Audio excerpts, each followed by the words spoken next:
Welcome back on the Butcher's channel.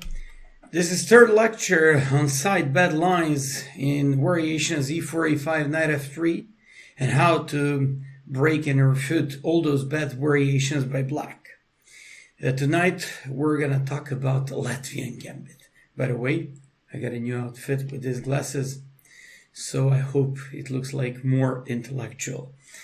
Latvian Gambit. So it's quite a rare opening in tournament practice, used by GMs only regularly in the world by Grandmaster Johnny Hector from Sweden and a few other guys, mostly those are FMs. Although from my point of view, it requires pretty good theoretical knowledge, and without proper analysis, white might even end up in ropes. So if I have to assess this opening and compare it with previously seen Damiano's defense and McConnell's defense, this is way more dangerous and gives black serious tactical counter opportunities and what has to be on the top of the desk most of the time. So this lecture will certainly help you in terms of that, I hope. So let's go. How do we reach this opening? It starts with e4, e5, knight f3, and f5. Latvian Gambit once again. So we just have to take knight takes e5. In case we take by the wrong pawn, so if we just play e takes f5, they'll go with e4, and black would have huge compensation, which is initially main opening idea by black in this system. That's why we don't want to play, because afterwards they will play knight f6, d5, and black will have a good game, and they will eventually even be able to get a pawn back on f5 afterwards. So that's why we play knight e5. The most logical and follow-up for black in this system is queen f6. Although, we just have to check one very suspicious and unusual move, knight f6. I know it can be played against you guys just because I gotta repeat, these lessons are mainly for players ranged from 11 to 17, 1800. But by the way, since this is like a little bit more serious opening and requires like better theoretical preps, I'm gonna have one question and one very interesting puzzle, even for players ranged from 1800 to 2300, for example. Anyways, after knight f6, white has to play bishop c4, threatening a very logical and common fork, knight f7. Black has two reactions: to take on e4, followed by d5, or to play queen e7. If they take on e4, knight f7, just like you see, we've got a very simple and very known fork. They go queen e7, knight takes h8. Even though this position looks so good for white, please do not underestimate this. Even though at the moment we're up a rook, they play d5 and kind of connect these pawns and have a strong center. At the same time, keep in mind the knight on h8 will most likely gonna fall after g6 and bishop g7. That's why you need to remember the next move for white, it's bishop e5. It's important accuracy that provokes c6. Also, it does stop knight c6 by black, followed by knight e4 at some point.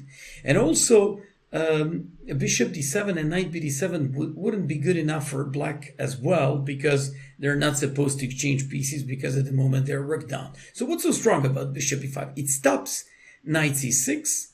And in case we ever want to go with some bishop e2, they won't have knight e4, or if we want to go with some queen e2, they won't have that knight c6, knight e4 idea. So after bishop e5, they will have to play, for example, knight c6, you just play castle, you got a safe king in position, is much better. But if they play c6, you go back with your bishop to e2, you stop bishop g4 with like further development. And you know what? If they play g6 followed by bishop g7, you go castle, you just put your king in a safety, you want to break afterwards with d3 and play rook e1, taking advantage of exposed king and a queen on the e file. And after bishop g7, of course, your knight at least has to die hard. So at least take it take the pawn on g6. H takes g6 and play d3. After you play d3, you open up black's king, you open up your bishop on c1, you like to go with this knight on c3, play rook e1 afterwards, and white is winning. So after queen e7 instead of f takes e4 that we've previously seen, they just have to go, actually we go with d4. d4 is a very common move that defends the knight, knight on e5, and does one more thing, opens up bishop on g5, which is going to be crucial thing afterwards. For example, after f takes c4, bishop g5 gives white easily winning position and an upper hand here. So that's why they have to play knight c6. We just go for a castle, and we don't care even if they take on e5, because it would give us like a very, very powerful game after e takes f5, rook e1, and huge initiative once again, mainly thanks to these two weak pieces along the e file. And finally, after knight c6, we go for short castle. They go f takes e4. We develop our bishop, maintain the knight in the center of the board, and after d5, put the bishop back to b3.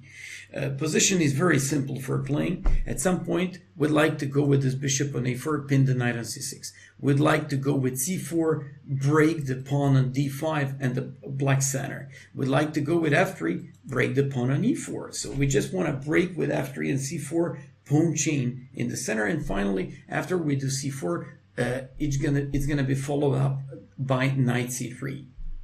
With easily better game for white due to c4 and f3 pawn moves. This game has to be much better for white, maybe even already winning. Okay, maybe I'm exaggerating, not winning, but definitely way better for white. So that's why I once again have to repeat knight f6. Even though it's considered to be bad, you gotta know, just like in all other variations of this Latvian Gambit, you gotta know how to punish them for doing so. So when they play queen f6, once again, we'll have a very interesting position. We'll have one of the critical positions for the Latvian Gambit, but I have to stop here. So stop your video and ask yourself, what should you do, or what would you do actually here? If you go for d4, you just made actually a good decision, because you've opened up the bishop on c1. Your bishop on f1 is already in the center. You'll be able to play afterwards knight c3, and your game will be good. So all of you who wanted to play d4, you've just made a good decision. But many of you, here is the butcher warning. So if you went for queen h5, many of my lower rated students in the past, for some reason, go for this move, and they actually blunder piece after g6. At the moment, queen on h5 is under the attack, and knight on e5. So watch this out. Just because of this, you gotta play d4, maintaining and defending this knight in the center. And after d6, once again, important moment, you gotta find a way to put this knight somewhere. Please don't put the knight back to f3, because they will play f takes e4 and keep chasing this knight away. Don't do the same with the knight on d3, because the same thing happens and black runs initiative.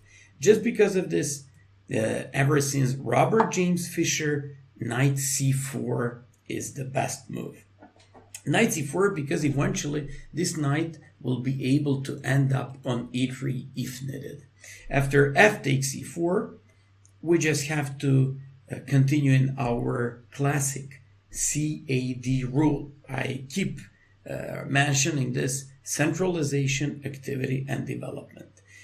Is it centralizing? Yes, it is. It's fighting for e4 and d5. Is it active? Yes, it is.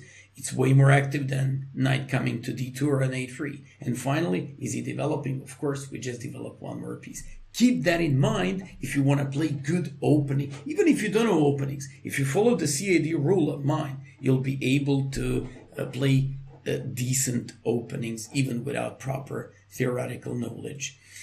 So after knight c3, they have to play queen g6. I just want to show you, like to have like a brief look at some of the sidelines by black. If they play c6, you have a beautiful tactical variation here. Knight takes c4, queen e6, looks like we're about to lose one of these knights, but you play queen e2, they make a fork d5, but you have a very nice knight d6 move.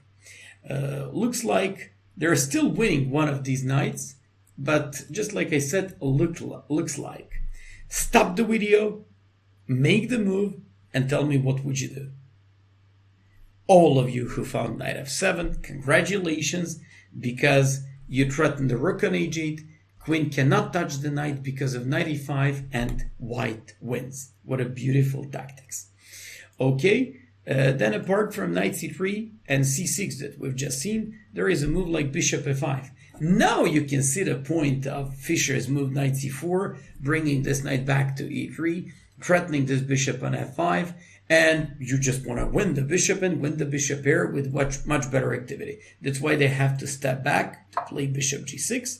And here I got a novelty for you. Strong opening novelty for all of you who like theory, but even for all of you like lower and medium rated players, you should be going with h4, chasing this bishop away with h5, and jumping with a knight on d5. Why knight on e3? Because you'd like to open up this bishop, and afterwards take advantage of h4 pawn and give support to bishop on g5. Finally, if knight c3 and they play queen f7, I've seen a couple of guys doing this move, opening and freeing up the f6 square for the knight. I'll show you one of the most famous games in the system. Robert James Fischer played it back to early 60s in United States, and he went for bishop e2, knight f6, completed his development. I like it. And after bishop e6, once again, I'm showing you famous Fischer knight against Latvian Gambit on e3. Looks like it just blocked the bishop on c1, but don't worry, you're going to see what's going to happen. So after d5, he opens up the center and breaks the pawn chain. Well, this move f3 is a move of such importance against the Latvian Gambit. Please keep that in mind. You always have to break this pawn chain, either with f3 when it's possibility, or to do that with c4 when there is a possibility to do something like that. In this case, f3 Fischer played, took on f3, and of course, he was threatening to take the pawn on d5, for example, knight d5. After c6, Fischer played knight g4, trying to take advantage of strong rook against the potentially weak queen on f7. After bishop d6, he captured on f6, and look what happened. His opponent resigned, because if he captures by queen, bishop h5, a check and the queen is gone. Of course, by the rook on f1. If they capture by pawn, sorry baby, but your queen is once again fallen. So Fischer won in 13 moves against some nickel guy. But instead of that, I just analyzed and came up with conclusion that the knight bd7 should be a move. Although I found one game, it went for like queen e2. So once again, this is like improvement over the Fischer's game by black. Long castle, of course, and knight e5. The guy just threatened the queen and the pawn on c6, and after like queen e8, he had like knight c6, queen a6, bishop f4 check, and queen c6 checkmate. Very nice mating pattern. Anyways, after knight c3, we've just checked like 3 possibilities by black: c6, queen f7, and bishop f5. It's time for the main line. It's time for the move that has been used by all those, let's just say, stronger players who used the Latvian Gambit in the past.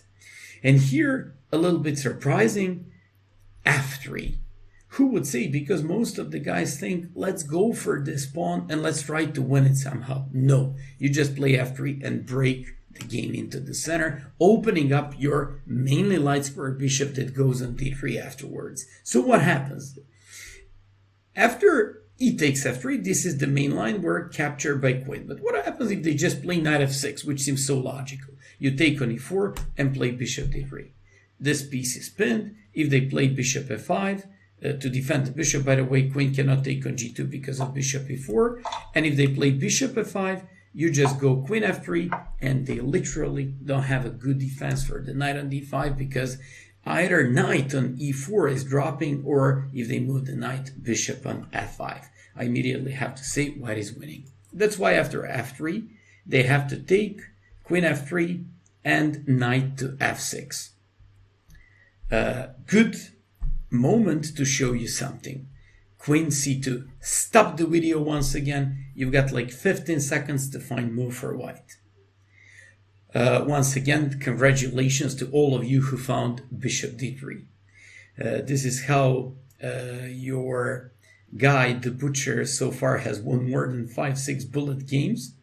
A few times, even worse, his quite solid opponents won. The guy was FM from Lithuania, although this is a very cheap trick and it's based mainly on black's mistakes.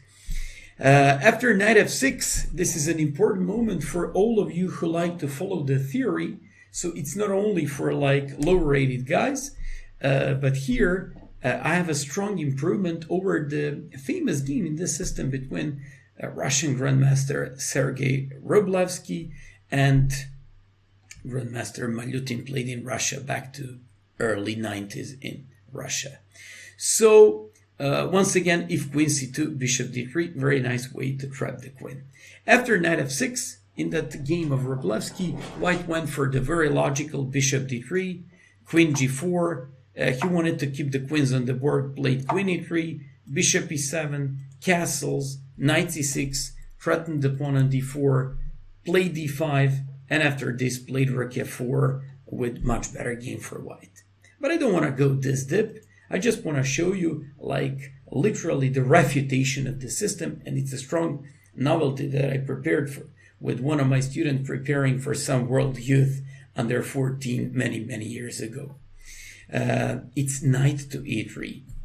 I gotta stop here and to explain you this strong novelty with the knight on e3. What's so strong about this move? Well, first of all, we prevent queen g4, where black desperately tries to exchange those queens. Then we stop and prevent bishop f5 by black. Then we'd like to jump with this e3, knight on d5, in order to open the bishop on g5 afterwards and attack pawn on c7. And finally, we'd like to carry on with the most logical developing bishop d3 move, but unlike Rublevsky's game, black would not have a possibility to play queen g4 afterwards. So knight e3, knight c6, attacking the pawn on d4, bishop d3, queen f7, and here you just once again have to play bishop c4 to get like a strong diagonal. They can't play bishop e6 because of d5 fork, but not immediately, but after bishop e6, queen e6 and d5, and they're just losing a piece. And in case of queen g6, you play knight e d5. I could stop the video here and it should be enough for all of you. I mean, you're definitely ahead in development. Definitely you have a threat to take on c7, pressuring and exerting the pressure on the knight on f6. You'd like to go with the queen e3 check to break the castle, to go with a short castle, and that's good. But you know what? If you want to be like the butcher when you grow up, then better sit tight and get ready for more fun, because I'd like to show you one of my blitz games. Played on ICC a few years back. This was a 3-minute blitz game.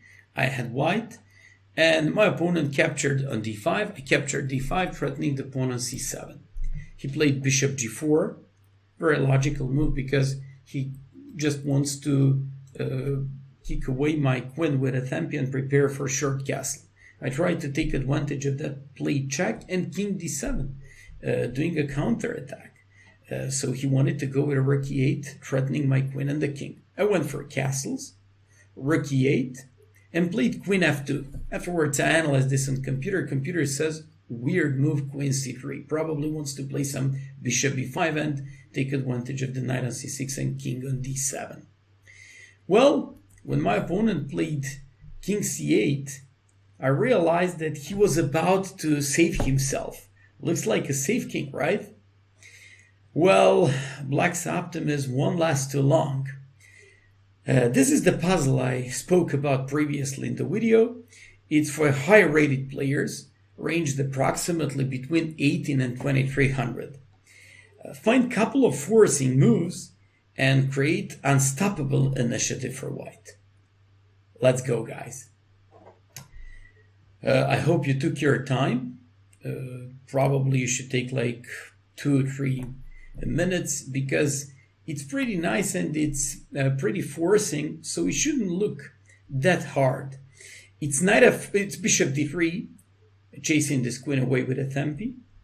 Knight f4, and after that queen a5, bishop d2, once again attack on the queen with a tempi, and I believe crucial move. Crucial move in white strategy is bishop c3. Not just because we defend the pawn on d4 and the pawn on d2, but we threaten knight e5 to trap the queen. So after my opponent went for example, bishop e7, you just trap the queen with knight e5. So my opponent went for a6, making a shelter on a7, knight e5, chasing away this queen, queen a7, and here one of our crucial moves, rook e1, taking the open file and taking the action. That's what you have to do. So rook e1, threatening rook e8, bishop d7, and here bishop f8, threatening rook e8 check. So when my opponent went for knight e8, I played rook e8. He literally didn't have a move. I was threatening knight e7, I was threatening queen h4, I was threatening so many other things, and my opponent resigned. Hope you enjoyed the presentation on how to crush Latvian Gambit. Very soon I have a great news for all of you. You'll be able to get all these analyses in PGN. That's an official and like the best possible format, chess-based format for all these analyses. So get ready for more fun and even more joy analyzing all this stuff over the board or in chess-base. Still hoping for donations and your support. Cheers, guys.